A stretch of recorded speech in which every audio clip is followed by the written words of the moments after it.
আছে। আমরা ফেসবুকে নয়, আমরা মাঠে প্রমাণ করতে চাই।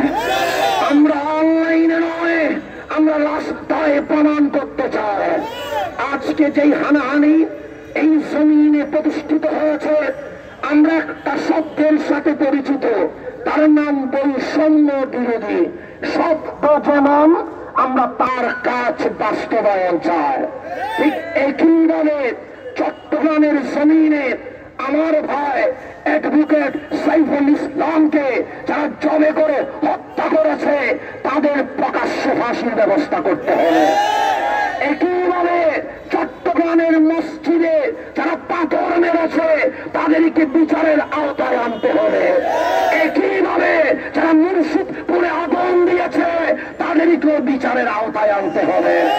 তারা এই বাংলায় সাম্প্রদায়িক হাঙ্গামা প্রতিষ্ঠিত করেছে, তাদের চিহ্নিত করতে হবে। কারা ধর্মে ধর্মে মারামারি সৃষ্টি করেছে, তাদেরকে জাতির সামনে চিহ্নিত করতে হবে।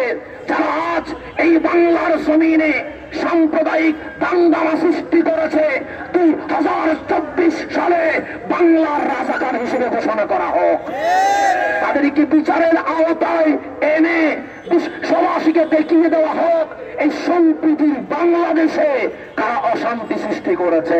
তাই আমরা আহলে সুন্নাত ওয়াল জামাত, এই দেশ যেমন আমাদের হাতে নিরাপদ, ঠিক এই দেশকে অশান্ত করতে চাইলে আমরা শান্ত করার জন্য ইমাম হুসাইনের মতো রক্ত দিতে রাজি আছি।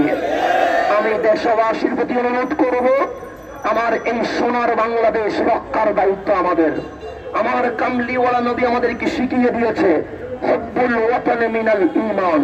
সুতরাং দেশ প্রেমিক ঈমানের অংশ।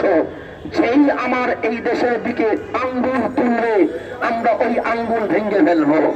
যে সাহস দেখাবে, আমরা ওই সাহস চুরমার করে দেব।